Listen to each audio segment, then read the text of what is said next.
Hello student, welcome to Physics Expert. Myself your favorite teacher Ramesh sir. आज हम class 12 CBSE board के लिए PYQ question लाए हैं, जिसमें ये जो हम स्टार्ट करें ये पहला सेशन है, पहला लेक्चर है और इसमें हम लोग पहला चैप्टर इलेक्ट्रोस्टैटिक्स का जितना भी PYQ क्वेश्चन होगा उसका हम लोग वन बाय वन डिस्कशन करेंगे। तो इलेक्ट्रोस्टैटिक और बेस्ड क्वेश्चन दिए हैं, जिसमें से सबसे ज्यादा इंपॉर्टेंट जो होता है आपके सीबीएसई बोर्ड के लिए उसमें क्या होता है, इलेक्ट्रिक फील्ड। मतलब इलेक्ट्रिक फील्ड फाइंड करने के लिए हमेशा सबसे ज्यादा क्वेश्चन उससे रहता है इलेक्ट्रिक फील्ड पर। तो उसी पर बेस्ड एक क्वेश्चन लिए हैं जो सीबीएसई बोर्ड 2024 में पूछा गया है और ये जो है 3 मार्क का क्वेश्चन या 2 मार्क का क्वेश्चन रहता है। तो क्वेश्चन को रीड करते हैं और समझते हैं, उसके बाद सॉल्यूशन करते हैं। दिया है 2 point charges of 3 microcoulomb and 4 microcoulomb are kept in air। किसमें रखा है? एयर में। at 0.3 मीटर, 0 कोऑर्डिनेट गिवन है उस पॉइंट लोकेशन का।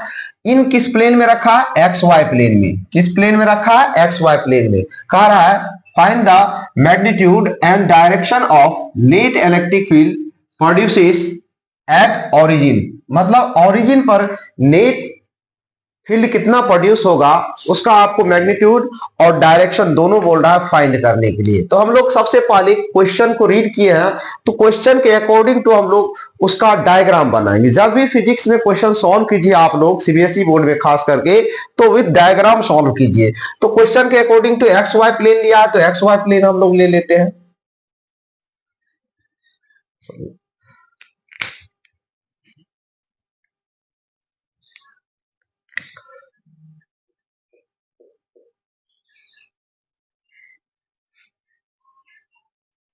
एक्स वाई प्लेन ले लिए, तो ये एक्स एक्सिस हो गया, ये वाई एक्सिस हो गया।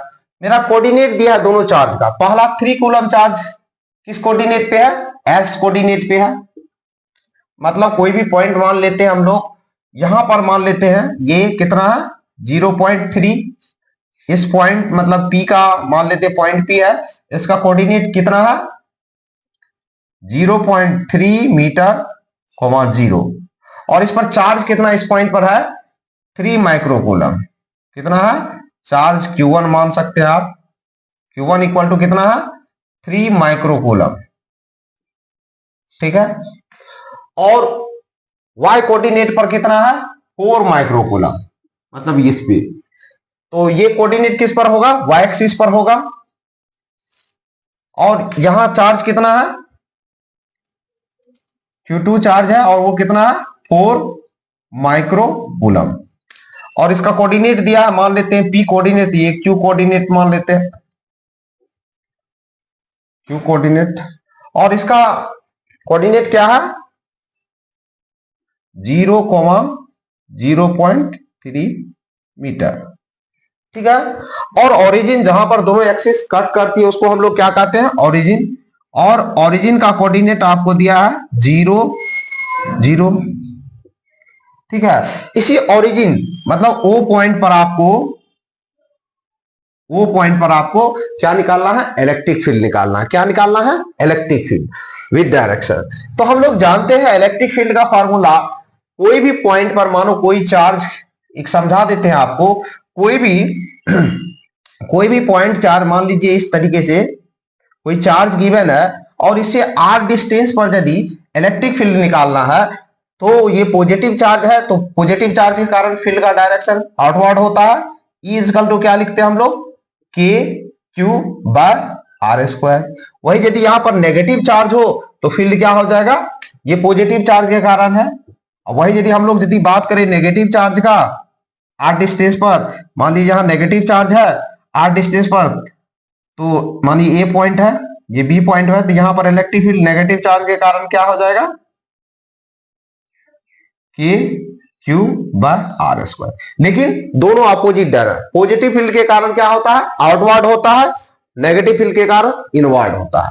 तो हम लोग यहां पर यदि हम लोग बताएं तो इस पॉइंट चार्ज के कारण पहला हमने Q1 चार्ज के कारण इलेक्ट्रिक फील्ड का डायरेक्शन किधर होगा? पॉजिटिव चार्ज है, आउटवर्ड होगा। और ये फील्ड का हम लोग नाम क्या दे देंगे, E1 नाम देंगे, E1 नाम देंगे। तो E1 आउटवर्ड डायरेक्शन में होगा क्योंकि यहाँ पॉजिटिव चार्ज है, और यहाँ का दोनों का ये पॉइंट का डिस्टेंस कितना था, that means R equal to कितना हो जाएगा, 0.3 मीटर हो जाएगा, R इक्वल टू 0.3। तो इसका E1 आउटवर्ड डायरेक्शन क्योंकि पॉजिटिव चार्ज है। उसी तरीके से यदि हम लोग इस पर Q2 चार्ज के कारण इस ओरिजिन पर पॉइंट पर फील्ड निकाले तो क्या होगा, आउटवर्ड होगा, E2 मान लेते हैं। ठीक है, ये डाउनवर्ड इस डायरेक्शन में होगा, ये इस डायरेक्शन, दोनों पॉजिटिव चार्ज के कारण क्या होता है, आउटवर्ड होता है। तो हम लोग को यदि इलेक्ट्रिक फील्ड चाहे E1 निकालना चाहे तो यहाँ का सेपरेशन कितना हो जाएगा, ये y एक्सिस पर 0, मतलब R इक्वल टू यहाँ कितना हो जाएगा, ये क्या है, R2 मान लेते हैं, R1, ये R2 कितना हो जाएगा, 0.3 metre.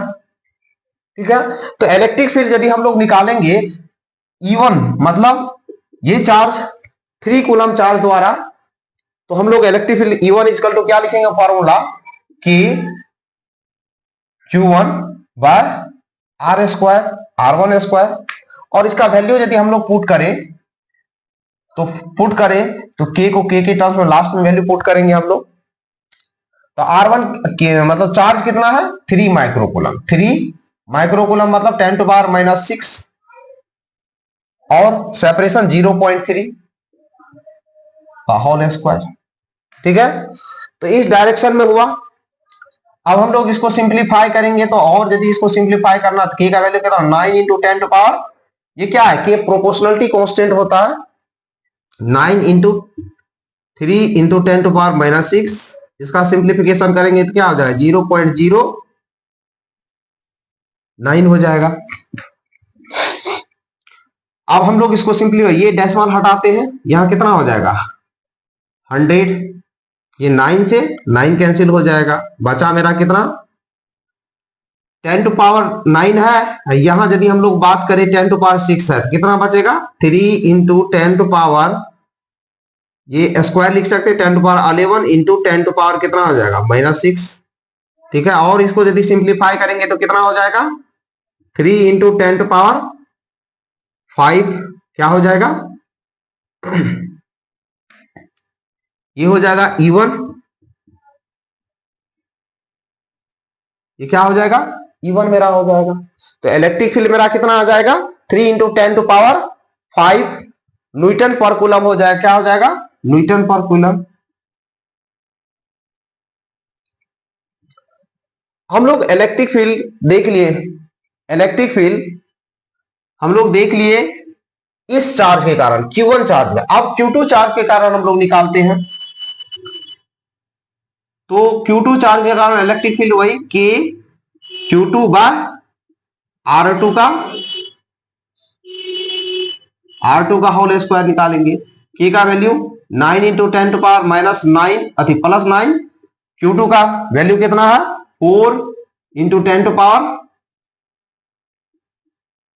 5, sorry 10 to power minus 6 coulomb हुआ, microcoulomb minus 6 by R square, same distance 0.3 का होल स्क्वायर। नेक्स्ट स्टेप में इसको सिंप्लीफाई करेंगे तो क्या हो जाएगा,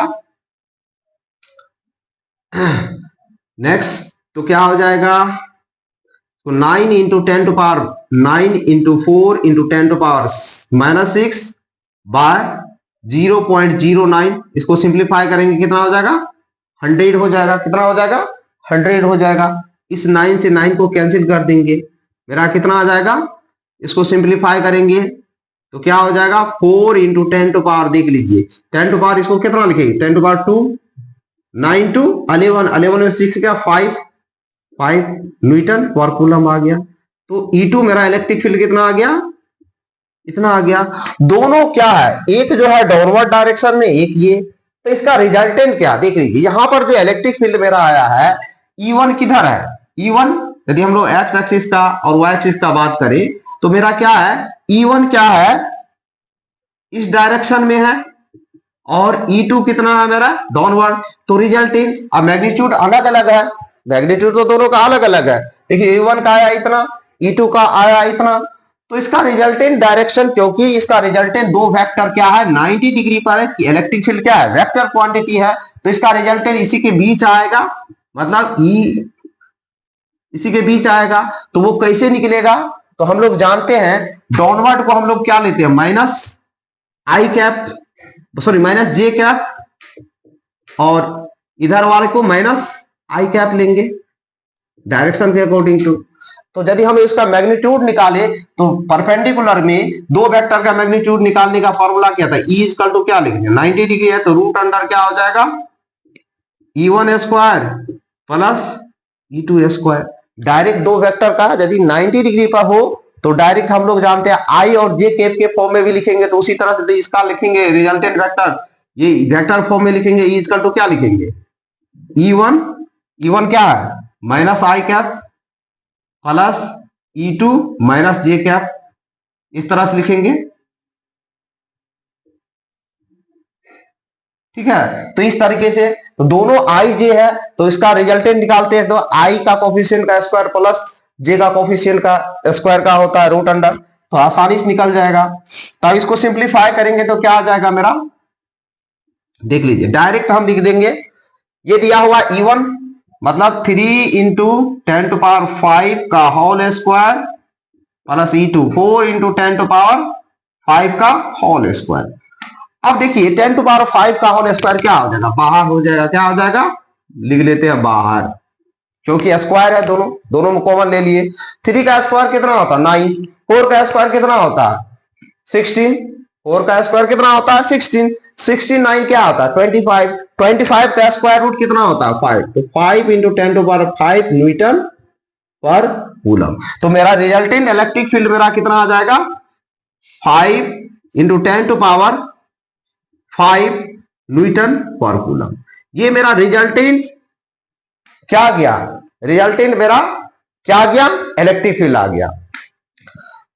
अब हम लोग डायरेक्शन का यदि जिक्र करें तो डायरेक्शन कैसे पता करेंगे, तो डायरेक्शन तो आपको मालूम है कि हम लोग डायरेक्ट पता करते, थीटा इक्वल टू क्या हो गया या phi equal to tan inverse, मतलब हम लोग ई वाई मतलब E2 क्या लिख देंगे E1, मतलब E2 E1 यदि निकालेंगे तो वही क्या देगा ये डायरेक्शन, मतलब आप इसको सिंप्लीफाई कीजिएगा तो कितना आ जाएगा फाई इक्वल टू क्या हो जाएगा tan इनवर्स E1 का वैल्यू E2 का वैल्यू कितना है 4/3, डायरेक्ट लिखिए 4/3 क्योंकि 10 टू पावर 5 10 टू पावर, ये क्या हो जाएगा डायरेक्शन हो जाएगा, मतलब ये जो एंगल आएगा वो एक्सिस के साथ क्या आ जाएगा पॉजिटिव एक्सिस के साथ क्या आ जाएगा ये एंगल आ जाएगा, ये एंगल कितना हो जाएगा तो आपको पता है वो कितना हो जाएगा tan इनवर्स, ये जो ये एंगल फाई होगा वो क्या हो जाएगा tan इनवर्स 4/3। तो इस तरीके से हम लोग क्या देंगे, देखिए ये जो क्वेश्चन पूछा जाता बहुत ही आसान, और इलेक्ट्रिक फील्ड पर जो क्वेश्चन होता है आपको बोर्ड में श्योरली देखने को मिलता है हर एक। ये हम इसमें जो लिए हैं 2 ईयर का लिए 24 मतलब PYQ 2024 का पूछा हुआ क्वेश्चन और 2023 का पूछा हुआ, तो ये जो क्वेश्चन है आपको 3 मार्क देखने को मिलता है। देखिए नीट एंड क्लीन आपको हम सॉल्व करके दिखा दिए है, देख लीजिए क्वेश्चन, स्क्रीनशॉट भी इसका ही सकते हैं आप लोग। हम दूसरा क्वेश्चन लेके आए हैं जिसमें इसमें भी आपको इलेक्ट्रिक फील्ड ही फाइंड करना है, और ये 2023 का क्वेश्चन, पहले वाला जो क्वेश्चन था वो क्या था 2025 का, अच्छा 24 का था, ये जो है 2023 में पूछा गया है। तो इसमें दिया है क्वेश्चन में क्या ये समझते हैं, 2 आइडेंटिकल डायपोल्स, सॉरी 2 बार डायपोल लिखा गया, 2 identical dipoles are arrange in XY plane as shown in a figure, जो फिगर में दिख रहा है आपको, find the magnitude and direction of net electric field at origin, जहां पर ये कट कर रहा है इसको ओरिजिन कंसीडर किया है, और कह रहा है वहां पर नेट इलेक्ट्रिक फील्ड क्या होगा। ये भी इलेक्ट्रिक फील्ड पर ही है क्वेश्चन, ये भी 2 या 3 मार्क में पूछा जाता है। तो सबसे पहले हम लोग को इलेक्ट्रिक फील्ड का डायरेक्शन हम लोग जानते हैं कि पॉजिटिव चार्ज के कारण क्या होता है टुवर्ड्स चार्ज की तरफ होता है, और नेगेटिव चार्ज के कारण क्या होता है आउटवर्ड टू द चार्ज, मतलब चार्ज से अवे होता है। इनटू द चार्ज होता है, इस तरह के हम लोग समझ सकते हैं। तो यदि हम लोग बात करें ये चार्ज के कारण, ये इस लाइन पर ये भी एक डायपोल, डायपोल होता है क्या, यदि दो सेम मैग्नीट्यूड के चार्ज बट अपोजिट पोलरिटी के चार्ज को एक शॉर्ट डिस्टेंस से सेपरेट कर दिया जाए तो उसको हम लोग क्या कहते हैं, इलेक्ट्रिक डायपोल। तो ये दो चार्ज है, देखिए अपोजिट नेचर का है और 2a सेपरेशन से क्या है, डिस्प्लेस्ड है, तो उसको हम लोग क्या कहेंगे, इलेक्ट्रिक डायपोल कहेंगे। तो कह रहा है इलेक्ट्रिक डायपोल को इस तरह से अरेंज किया हुआ है और उसके ओरिजिन पर इलेक्ट्रिक फील्ड का वैल्यू क्या होगा, मैग्नीट्यूड क्या होगा एंड डायरेक्शन क्या होगा। तो हम लोग समझते हैं सबसे पहले, तो ये पॉजिटिव चार्ज के कारण यहां पर क्या होगा, डायरेक्शन फील्ड का ये बताइए। यदि हम लोग बात करें इस पॉजिटिव चार्ज के कारण फील्ड का डायरेक्शन क्या होगा, इधर होगा, पॉजिटिव चार्ज के कारण इधर होगा। अब ये नेगेटिव चार्ज के कारण भी क्या होगा, नेगेटिव चार्ज के कारण भी क्या होगा, इसी की तरफ होगा। तो ये हम लोग यदि देख रहे हैं इस डायपोल के कारण, इस डायपोल के कारण तो हम लोग देख रहे हैं दोनों का फील्ड का डायरेक्शन क्या है, एक ही दिशा में, तो दोनों ऐड हो जाएगा। अब यदि हम लोग बात करें इसके कारण, तो इसके कारण यदि वर्टिकल, ये जो वर्टिकल डायपोल है इसके कारण, हॉरिजॉन्टल डायपोल है, ये वर्टिकल डायपोल है, तो इसके कारण क्या होगा, तो इस पॉजिटिव चार्ज के कारण भी क्या होगा, डाउनवर्ड होगा, और ये नेगेटिव चार्ज के कारण भी क्या होगा, डाउनवर्ड होगा। तो ये भी दोनों क्या हो जाएगा, ऐड हो जाएगा, ये दोनों भी क्या हो जाएगा, ऐड हो जाएगा।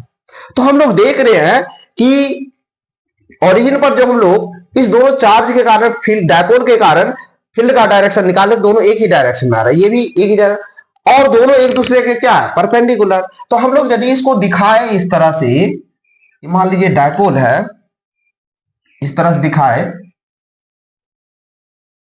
ठीक है, तो यहां पर क्या होगा, इलेक्ट्रिक फील्ड दोनों, मतलब इस चार्ज के कारण पॉजिटिव, मतलब ये लिख सकते हैं ई पॉजिटिव चार्ज के कारण प्लस ई नेगेटिव चार्ज के कारण जुट गया, और इस डायरेक्शन में क्या हो जाएगा, ई पॉजिटिव चार्ज के कारण प्लस ई, मतलब इलेक्ट्रिक फील्ड नेगेटिव चार्ज के कारण, ये दोनों के कारण जुट जाएगा।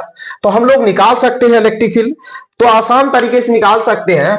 तो हम लोग यदि बात करें इलेक्ट्रिक फील्ड इस पॉजिटिव चार्ज के कारण, तो total net electric field horizontal direction, मतलब इस डायरेक्शन में क्या होगा, ये डायरेक्शन में नेट इलेक्ट्रिक फील्ड क्या होगा, तो हम लोग लिख सकते हैं E इजकल टू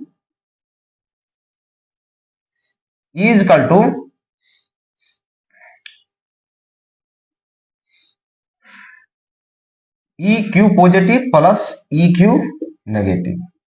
तो क्या हो जाएगा, तो के क्यू, सेपरेशन कितना हो जाएगा, देखिए जब हम लोग बात करेंगे पॉजिटिव चार्ज के कारण तो भी क्या होगा, ए डिस्टेंस होगा, और नेगेटिव चार्ज के कारण भी ए डिस्टेंस, तो K Q by a square plus K Q by, sorry Q by a square, that means क्या हो जाएगा मेरा, इलेक्ट्रिक फील्ड हॉरिजॉन्टल के कारण, मतलब हम लोग कह सकते हैं यदि इलेक्ट्रिक फील्ड किसके, आई डायरेक्शन एक्स एक्सिस के लोग निकाल रहे हैं, हॉरिजॉन्टल डायपोल के कारण, ये क्या लिखेंगे, electric field due to horizontal dipole, horizontal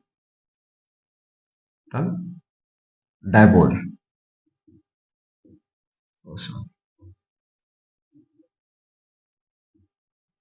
dipole. तो क्या आ गया मेरा, जो जोड़ेंगे तो twice of K Q by a square आ गया। तो इलेक्ट्रिक फील्ड क्या है, हॉरिजॉन्टल डायपोल के कारण ये आ गया। अब वर्टिकल डायपोल के कारण क्या आ जाएगा मेरा, इसके कारण, ये तो अभी जो निकाले इसके कारण है। अब वर्टिकल के कारण क्या हो जाएगा, इलेक्ट्रिक फील्ड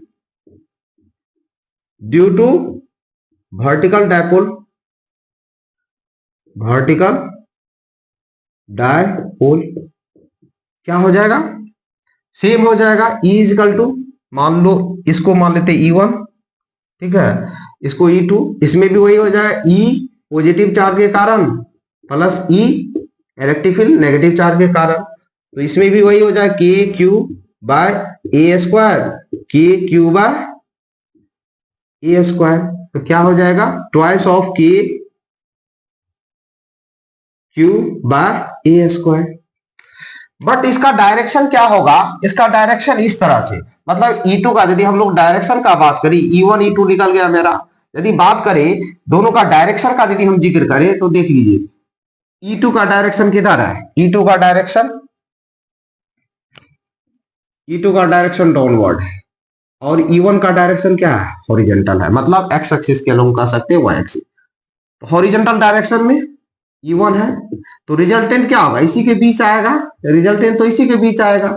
सेम फार्मूला हम लोग, क्योंकि वैल्यू तो दोनों का सेम है, E1 E2 का वैल्यू तो हम लोग कंसीडर करेंगे सेम, तो रिजल्टेंट ER हम लोग यदि कर दे तो क्या हो जाएगा, क्योंकि दोनों का वैल्यू यदि हम लोग कंसीडर करेंगे तो E और E कंसीडर कर सकते हैं क्योंकि सेम है।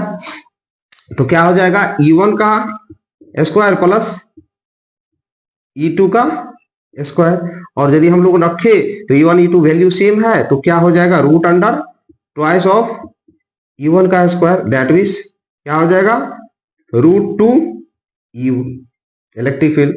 तो हमारा वैल्यू कितना हो जाएगा, मेरा वैल्यू कितना, रिजल्टेंट इलेक्ट्रिक फील्ड का क्या हो जाएगा, रूट टू, ई का वैल्यू क्या है 2 इंटू के क्यू बाई ए स्क्वायर, और इसको अरेंज करके और लिखे, ई रिजल्टेंट का क्या हो जाएगा मेरा, तो लिख सकते हैं 2 रूट टू के क्यू बाई ए स्क्वायर। ये मेरा क्या आ गया, मैग्नीट्यूड आ गया इसका, ये रिजल्टेंट वेक्टर ई आर हो गया, इसका मैग्नीट्यूड मेरा कितना आ गया, ये हो गया। अब डायरेक्शन फाइंड करना है, तो दोनों का वैल्यू सेम है, तो हम लोग क्या लिखेंगे, phi is equal to tan inverse, मतलब y एक्सिस का कंपोनेंट, मतलब E Y by sorry E2 by E1 लिखेंगे, दैट मीन्स दोनों का वैल्यू क्या है 1, तो टेन इनवर्स क्या हो जाएगा 1, और इसका वैल्यू कितना आ जाएगा 45 डिग्री, तो क्या हो जाएगा ये 45 डिग्री हो जाएगा हॉरिजॉन्टल एक्सिस के साथ। तो इस तरीके से देखिए हम लोग, ये क्या हो जाएगा एंगल। अब यदि आपको देखिए कभी कभी कंफ्यूजन हो जाता है, सर ये तो 45 आप निकाल दिए, कहेगा कि रिजल्टेंट डायरेक्शन क्या होगा, तो हम लोग क्या लेंगे, यहां से 180 में जोड़ देंगे और 45, क्योंकि ये एंगल हुआ ना, हम लोग एक्स एक्सिस से, पॉजिटिव एक्स एक्सिस से लेते हैं, तो डिपेंड करता है, डायग्राम में हमको ये बता दिए कि ये एंगल कितना हो जाएगा 45 हो जाएगा, ठीक है, लेकिन एग्जैक्ट वैल्यू कितना हो जाएगा 45 ऐड करें 235 हो जाएगा। तो इस तरीके से हम लोग दूसरा क्वेश्चन भी जो इलेक्ट्रिक फील्ड पर बेस्ड था इसको सॉल्व किए। आप लोग इस देखिए, ये दो क्वेश्चन है, दूसरा क्वेश्चन है ये इलेक्ट्रिक फील्ड पर, एक और क्वेश्चन हम करवाएंगे इलेक्ट्रिक फील्ड पर भी, देख लीजिए।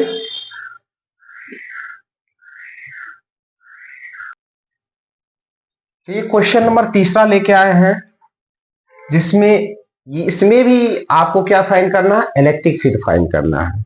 देखिए हम तीनों क्वेश्चन जो लेके आपके लिए आए, जो इंपोर्टेंट है सीबीएसई बोर्ड 2025 के लिए, वो तीनों जो है बेस्ड है किस पर, इलेक्ट्रिक फील्ड पर बेस्ड है, किस पर है, इलेक्ट्रिक फील्ड। क्योंकि हम बताएं आपको इलेक्ट्रोस्टैटिक चैप्टर से सबसे ज्यादा क्वेश्चन पूछने वाला यदि टॉपिक है तो वो क्या है, इलेक्ट्रिक फील्ड। गॉस थ्योरम पर बेस फ्लक्स भी पूछा जाता है, बट इलेक्ट्रिक फील्ड ज्यादा ही पूछा जाता है आप सीबीएसई बोर्ड में खास करके। तो दिया हुआ है two large plane sheet P1 and P2, दो दिया हुआ large sheet P1 and P2 having charge density sigma होता है, सीट का चार्ज डेंसिटी सिग्मा से रिप्रेजेंट करते हैं, positive sigma 3 times of negative sigma respectively are arranged parallel to each other as shown in figure। जो figure में parallelly arrange किया है, दिखाया हुआ है, कह रहा है find the net electric field eight point A पर आपको फाइंड करना है, पॉइंट बी पर फाइंड करना है, और पॉइंट सी पर फाइंड करना है। आपको electric field point A, point B and point C पर फाइंड करना है। तो हम लोग जानते हैं कि ये क्या है, गॉस लॉ का एप्लीकेशन है, जिसमें इनफाइनाइट सीट पर यदि कोई चार्ज डेंसिटी हो, मतलब सरफेस चार्ज डेंसिटी सिग्मा हो, तो उस केस में इलेक्ट्रिक फील्ड क्या हो जाता है, आपको पता है, इनफाइनाइट प्लेन शीट कोई यदि ले ले और उसके कारण यदि हम लोग गॉस लॉ का एप्लीकेशन से निकाले कोई भी पॉइंट पर, यही इसी पॉइंट पर, तो गॉस सरफेस हम लोग ड्रॉन करके इस पॉइंट पर, तो इलेक्ट्रिक फील्ड क्या हो जाता है उसके कारण, sigma bye 2 epsilon not, sigma bye 2 epsilon not. ये तो फार्मूला सबको पता होना चाहिए मेरे हिसाब से, क्योंकि जो इस बार सीबीएसई बोर्ड का एग्जाम देने वाला है 2025 फरवरी में, तो उसको इतना पता होगा कि एक इनफाइनाइट सीट पर जो सीट के कारण कोई भी पॉइंट पर जो इलेक्ट्रिक फील्ड होता है वो क्या होता है, sigma bye 2 epsilon not.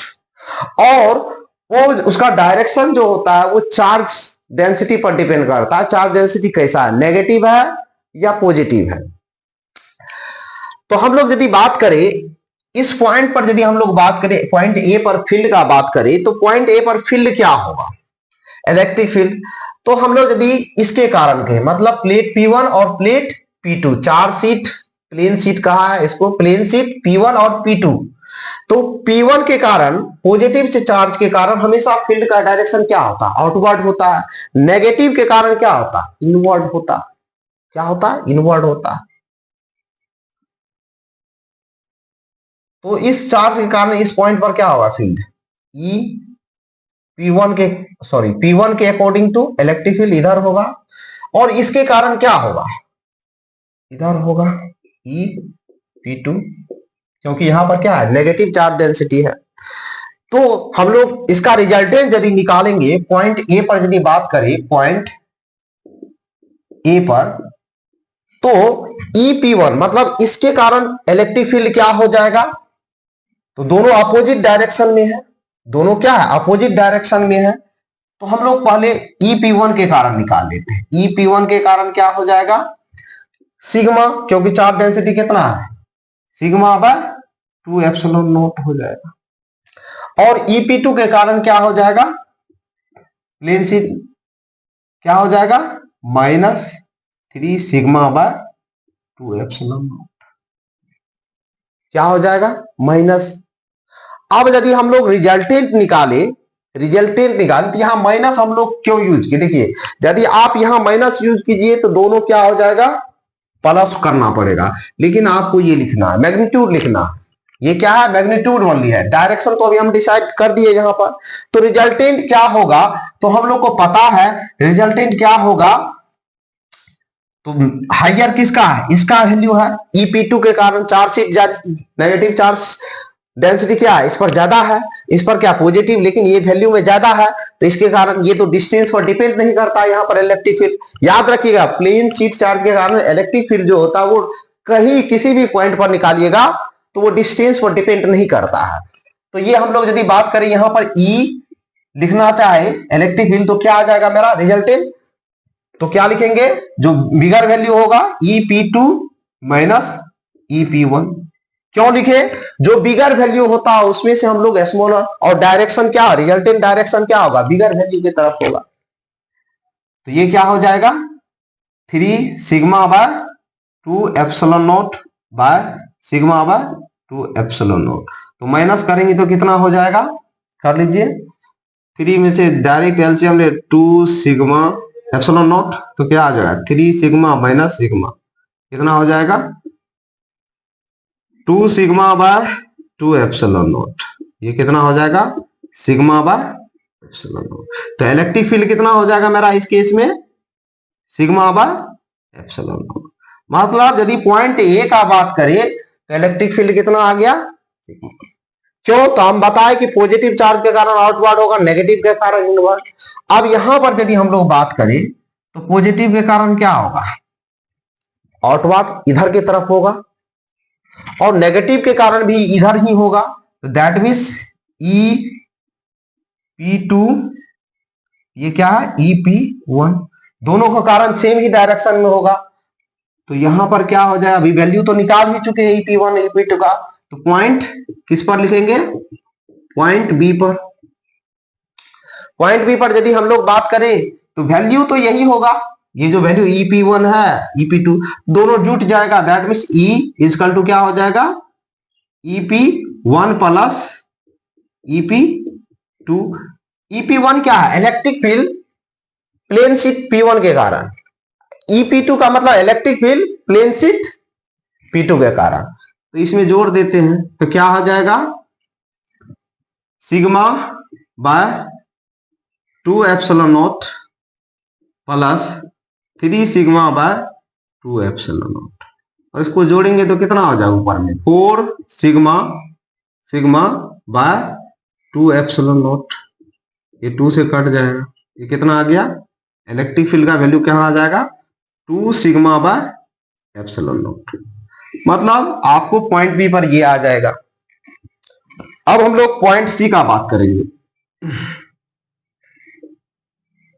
Point सी, यदि पॉइंट सी का हम लोग बात करें तो पॉइंट सी पर पॉजिटिव चार्ज के कारण इधर होगा, नेगेटिव चार्ज के कारण क्या होगा, इनवर्ड होगा।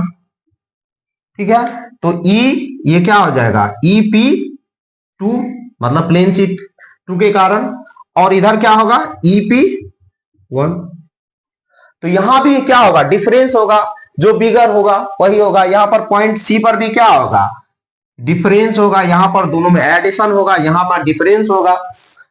तो दोनों का हम लोग डिफरेंस निकालेंगे तो क्या हो जाएगा, ई किस पॉइंट पर, देखो यहां लिख देते हैं, ये ए पॉइंट पर है, ये बी पॉइंट पे है, बी यहां ए लिख देते हैं, ये क्या है सी पॉइंट पर। तो यहां करेंगे EP2 माइनस EP1। ठीक है, तो इसका वैल्यू निकालते हैं, अभी क्या हो जाएगा डायरेक्ट कर देते हैं। P1 P2 का वैल्यू तो दिया है मेरे पास ना, तो क्या हो जाएगा 3 sigma bye 2 epsilon not minus sigma bye 2 epsilon not. तो इसका वैल्यू अभी तुरंत निकाले, कितना आएगा सिग्मा बाय एप्सिलॉन नॉट, मतलब EC पॉइंट। तो हम लोग देखें कि इलेक्ट्रिक फील्ड जो है इस पॉइंट पर और इस पॉइंट पर क्या आया, मेरा सेम आया। देखिए सेम आया, बट बीच में क्या आया, डिफरेंस आया। क्योंकि चार्ज डेंसिटी हो सकता है, ये डिपेंड कर रही क्वेश्चन के अकॉर्डिंग टू है, ये क्वेश्चन के अकॉर्डिंग टू है। और इस पैटर्न पर हमेशा आपको याद रखना है कि इस पैटर्न पर हमेशा CBSE बोर्ड में क्वेश्चन देखने को मिलता है। इस पैटर्न में इसलिए देखने क्योंकि ये इनफाइनाइट शीट्स प्लेन शीट के कारण क्या होता है, इलेक्ट्रिक फील्ड निकाल, 2 पैरेलल प्लेन, 3 भी ले सकते हैं, 4 भी ले सकते हैं। तो डिपेंड करता है इस पैटर्न पर जो है बोर्ड में इलेक्ट्रिक फील्ड फाइंड करने पूछा जाता है हर एक बार। यदि मान लीजिए इसी में यहां सिग्मा रहा, सिग्मा प्लस है, यहां क्या होता सिग्मा माइनस होता, तो यहां पर क्या हो जाता है, सिर्फ ऐड होता, इधर दोनों क्या हो जाता, जीरो हो जाता, इधर दोनों क्या हो जाता, ये एनसीईआरटी का। यदि यहां पर क्या हो जाए सिग्मा प्लस, यहां पर सिग्मा माइनस हो जाए, इस पर चार्ज डेंसिटी सिग्मा प्लस हो जाए, इस पर माइनस हो जाए, तो ये दोनों जगह पर क्या होगा, 0 0 इलेक्ट्रिक फील्ड होगा, बीच में क्या हो जाएगा, जुट जाएगा, वो कितना हो जाएगा, सिग्मा बाय एप्सिलॉन नॉट हो जाएगा। तो आपको क्या करना है, ये पैटर्न को समझना, इसमें डिस्टेंस पर डिपेंडेंसी नहीं होता, ये याद रखिएगा। ये हमेशा जो है वो आपका डायरेक्शन जो डिफाइन करता है वो चार्ज डेंसिटी, वो पॉजिटिव है या नेगेटिव, इस पर डिपेंड। तो ये पहला मेरा लेक्चर है क्लास 12 जो 2025 में आप लोग जो अपियर हुईएगा एग्जाम, CBSE बोर्ड एग्जाम के लिए, तो उसी के लिए आप लोग के लिए हम क्वेश्चन लेके आए हैं। ये फर्स्ट लेक्चर है मेरा 12th क्लास के लिए। ठीक है, तो आप लोग इस वीडियो को देखिएगा और क्या कीजिएगा, आप लोग को जैसा लगे, ये वीडियो मेरा फर्स्ट वीडियो है, तो आप लोग क्या कीजिए, ज्यादा से ज्यादा अपने दोस्तों के बीच शेयर कीजिएगा और ये रिव्यू भी दीजिएगा कि ये पढ़ाने का जो पैटर्न है मेरा, ये आप लोग को कैसा लगा। और यदि आप लोग को और इच्छा है कि सर हमको और जो ये 2022 और 23 और 24 का क्वेश्चन है, अब यदि चाहिएगा कि हमको 2020 तक का क्वेश्चन का सबका सॉल्यूशन चाहिए, तो वो भी हम आपको प्रोवाइड कराएंगे इसी चैनल पर। किस पर, तो फिजिक्स एक्सपर्ट पर, क्योंकि ये चैनल का नाम ही है फिजिक्स एक्सपर्ट। दैट मीन्स आपको जो भी हम क्वेश्चन बताएंगे बाय ट्रिकी मेथड से बताएंगे और आपका बोर्ड एग्जाम में आपको सॉल्व करने में बहुत ही कम टाइम लगेगा। और याद रखिए, जो हम पैटर्न बताते समझाने का, यदि आपको मानिए इससे रिलेटेड थ्योरी में कोई प्रॉब्लम हो रहा है तो उससे रिलेटेड आप कमेंट कर सकते हैं और हम उसके रिगार्डिंग आपके लिए वो थ्योरी आपके सामने लाएंगे। और ये बात क्या कीजिए, ये 12th का है। देखिए हम लोग 10 तक जो CBSE बोर्ड पढ़ते हैं वो तो बहुत आसान होता है, लेकिन 12 थोड़ा सा टिपिकल होता है। आप लोग को भी पता है, जो इस बार एग्जाम देने वाला है उसको पता होगा कि कितना टिपिकल होता है। वो जब प्रीवियस ईयर का क्वेश्चन को पलट रहा होगा तो देखता होगा सर इससे पहले तो हम लोग बहुत छोटा छोटा आंसर लिख के चले आते थे, ऐसा ऐसा कॉन्सेप्चुअल क्वेश्चन रहता है ऐसा 12 CBSE बोर्ड, क्योंकि 12th का लेवल 10 से बहुत ज्यादा ही मतलब अपर लेवल का होता है। तो आप लोग को सबसे ज्यादा दिक्कत क्या हो जाता है इसमें, वेक्टर डायरेक्शन, जहां भी डायरेक्शन का जरूरत पड़ जाता है वहां बच्चा घबरा जाता है। आपको घबराना नहीं है, हमेशा फिजिक्स एक्सपर्ट के साथ जुड़े रहिए। मेरे हिसाब से फिजिक्स में कोई भी आपको मुश्किल नहीं आएगा, मेरा ये गारंटी है। और जो भी मतलब इस लेक्चर को देखेगा उसको बोर्ड में कोई प्रॉब्लम नहीं आने देंगे, मेरा ये गारंटी। क्योंकि हम सोच रहे हैं कि कम से कम टाइम में आपको टोटल फिजिक्स का सॉल्यूशन दे पाए आपके लिए। ये तो मेरा फर्स्ट लेक्चर है, देखते हैं आप लोग का प्यार कितना मिलता है इस वीडियो पर। उसके बाद हम दूसरा वीडियो भी आपको इससे ज्यादा ही एनर्जी में बना कर देंगे। थैंक यू, देख लीजिए।